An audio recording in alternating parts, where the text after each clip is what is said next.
and welcome to the first episode of Snowboard Myths. I'm Finn Doyle with Bomber Industries, and we're in the Bomber shop today. Sean, of course, with Debunking Snowboards, works with us on this program. He'll be coming in later on with a myth of his own that he will be cracking. But today, we're going to do one we've been wanting to do for years, which is we're going to talk about boots, snowboard hard boots, and the myths around them. What I mean by that is, everyone, when they're talking about boots, they talk about, oh, this boot has a narrow toe box, this boot has a wide heel area, this one has more volume, this one has less. Well, we finally sat down and we figured out how we're going to measure these things. Now, what we did is we took the 4 shells. We're not talking actual models of boots, really. We're talking about the shells. Most of these manufacturers have changed the model names and the colors and whatnot, but it's all really essentially the same shell because shells are very expensive to make with the molding and tooling and molding and whatnot. So what you have first is you have the Deluxe SB shell, all right, and the SB shell has actually been around forever. This goes all the way back to the model called the 125, the 100 series, up through the 300 series. Then the next one we have is the Deluxe AF shell, AF standing for asymmetrical flex. This is kind of the new kid on the block, but it's not all that new. This came out, gosh, I think 6, 7, 8 years ago. Totally new, redesigned by Deluxe. So that's the AF shell. Then we have the UPZ shell, which has stayed essentially the same over the years. They've, like everyone, made tweaks and changes to it, but the shell profile is the same.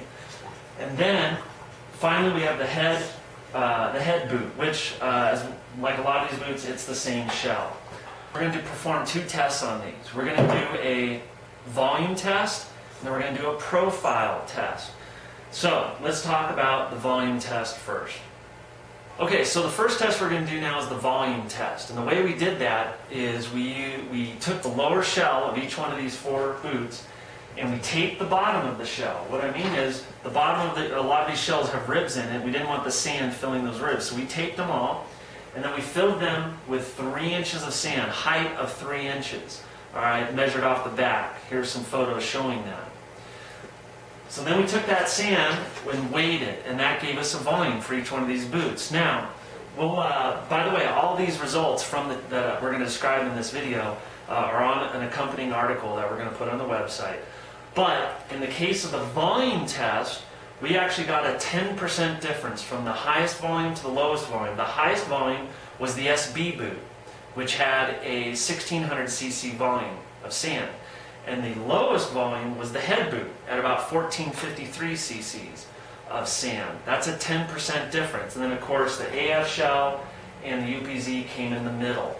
All right, so actually the way these are laid out right now signify from a sand volume test, the SB was largest, the head was the least, and these 2 guys ended up in the middle. So that's the volume.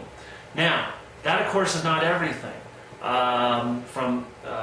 The profile of your foot and how it fits in the boot is very important. So what we did there is we actually took each one of these shells and we filled them with construction foam. Then we put them in our bandsaw and cut the boots at 1-inch increments. And then we removed the foam. So that allowed us to create a profile that looks something like this. There is one of the profiles. And they're numbered. And we started at the heel and moved towards the toe when we cut them. So what you'll see is, once again, if you go to the website, you'll see a full chart showing all the profiles. Now, when we measured these profiles, what we figured is we were going to take 2 measurements. We took one measurement, which is the bottom measurement, the flat spot here. All right, not counting the ribs, of course, right where your foot would lay. That's one measurement called the lower measurement. And then there's an upper measurement, which is 2 centimeters up. By the way, we like mixing English and metric units. It's like the bike industry. Why not? Anyway, so we've moved up 2 centimeters and measured that profile. Now, one thing to keep in mind here is that can vary things is, when the boot is cut up like this, these might relax in different positions. There's not much we can do about that. And that's why we picked that 2 centimeter distance. It seemed to be a distance that didn't change much when we cut it like this, but it is something to keep in mind. So when you look at that chart, you're going to see a lower measurement and an upper measurement of each one of these sections. You'll notice some on that chart, some boots have 10, some have 11 sections, because some, even though they're all Mondo 27 boots, by the way, I should mention that, all these shells that we did were Mondo 27 to keep it consistent.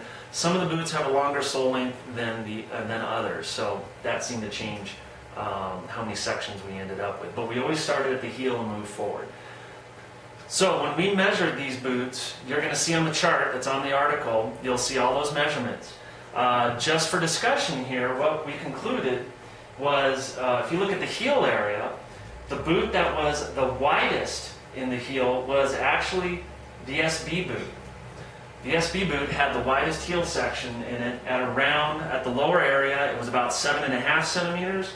At the upper area, it was about 6.7 centimeters. The narrowest was the UPZ boot. The UPZ in the heel area had a lower width of 7.1 and an upper of 6.8 centimeters. And the other guys ended up somewhere in the middle there. In the toe area, the widest boot was the AF boot. AF boot. This had the widest toe, which is good because we were always told that the AF boot was slightly wider in the toe box than the original SB boot. And sure enough, our measurements show that. The AF boot has a lower measurement of 10.4 centimeters and an upper measurement of 9.5. And the narrowest boot in the toe area was the head boot. The head boot had a lower measurement of 9.8 centimeters and an upper measurement of 7.6. So, once again, these numbers are on that article. You can go ahead and look at those yourself. We actually scanned in the profiles so you can actually visually see them, and they have the measurements written on them. But I think it did show some really interesting numbers that from a pure volume standpoint, the SB boot was the larger volume. However, doesn't mean everything. For example, the deluxe boot had a wider toe box. So once again, volume is not everything. So there you go, folks. There's the conclusion of our boot volume profile test. And we're going to basically be doing some more articles like this over the summer and in the next year. If you have any questions, you can obviously post them on our forum. We'll have a link there to the article. You can read and look at all these numbers. So thank you very much. Can you hear it? I don't know, but maybe.